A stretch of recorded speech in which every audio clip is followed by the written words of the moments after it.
Hi mga kabusing, kumusta? So welcome back to my channel again. So for today's video, mag-video na pod ko kay may nag-abot na pod ng mga bag-o na unit. Double tire and single tire. So nakikita nyo yan. Yan ang bagong nagdating na unit. Pero I have customer, charot. May customer tayo ngayon. So mamaya ko na i-review. Kasapin ko muna siya baka gustuhan niya yung unit. Bumalik siya dito eh. So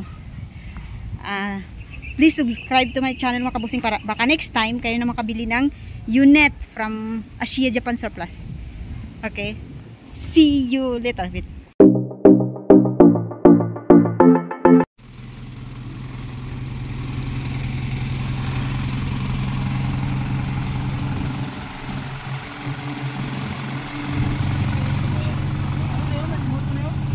Namit ang ano?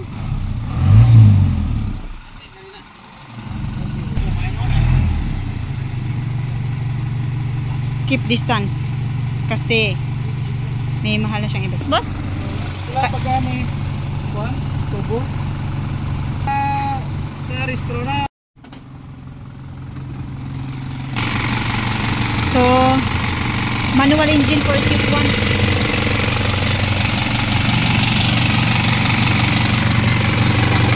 Ito ba?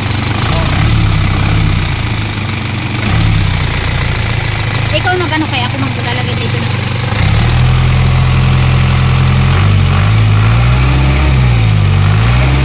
Okay na. Normal lang? Oo. Okay. Maliit lang yan, normal lang yan nakabuti. Normal lang yan siya. Maganda yung engine. For cheap one.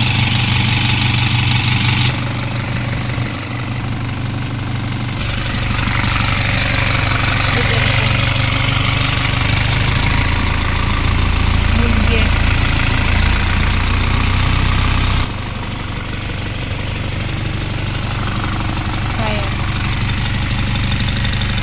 700 pa yan. 16. Okay. Wapo.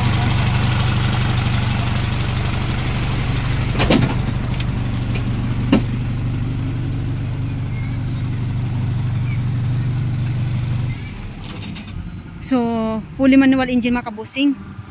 And nagtataka kayo bakit ganito na naman yung kulay ng ano natin unit. Kasi yung kulay na to is yun ang best seller mga kabusing. Maganda.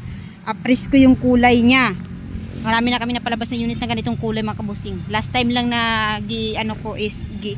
tawag nito. Review is ganito din yung kulay. Bagong dating lang to, ngayong araw lang. So, yung kanina na customer gusto niya yung unit na to. But sabi niya bukas pa daw siya babalik for reservation. So meaning available pa today. First come first serve lang tayo. Kung sino mauna magpa-reserve sa kanya yung unit. So price ng unit is 550. So price ng unit makabusing is 580. Negotiable. 580 kasi napakalaki ng ano ng tire at saka Mollier fully manual 4HF1 with aircon with stereo power window. Oh, saan ka pa? 10 feet. Malaki yung Mollier niya sa ano, then ang chassis niya malaki din. So last price for 580 price negotiable. Cash or financing. Down payment is 100,000. Reservation is 20,000.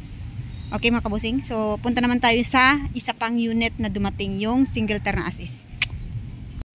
So mauna ni siya ang single tire na bago na abot, kauban sa blue green I-beam type or Mollier type for GG2. Ano yung engine sa for GG2? Same naman sila makusing, pares na sila mga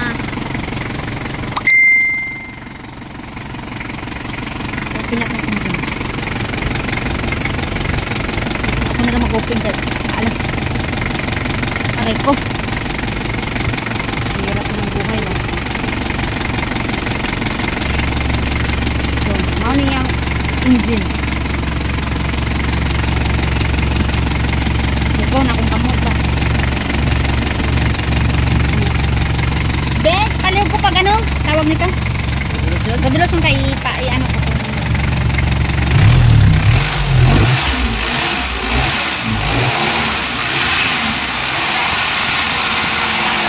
Wala makabusin kani-kani.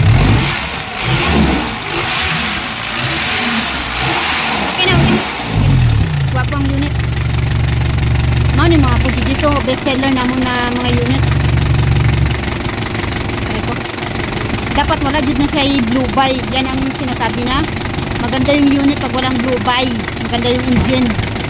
Na Isuzu fully manual. Molye. So mao na yung best seller. 10 feet. For GG2 engine. With aircon, power window, as is pa siya. So price is 450. Nganong sa ingong mamahal kasi mulyo siya. Ito yung best seller namin ng mga unit. Medyo may kamahalan siya. As is, pero pag i-recon nasa 550 or negotiable pa siya. 550 negotiable price. Okay, makabusing as is price. Recon price. Recon is 550 negotiable, as is price is 450. So finish na siya, complete. Kung i-recon may paint, kayo na magpili sa paint. So ngayon mukha pa siyang tsaka. Ito yung ma-original na itsura. Makita jud niyo ang tsura. Yan yung loob niya.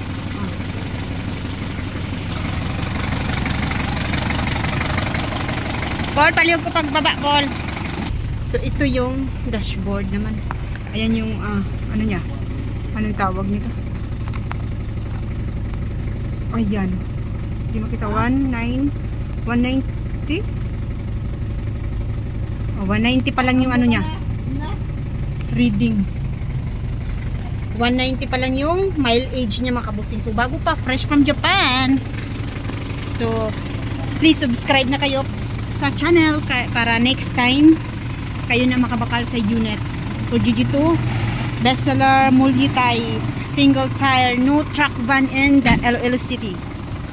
Capacity 4,200, year model 2022, first owner in the Philippines. Thank you, please subscribe. See you in my next video.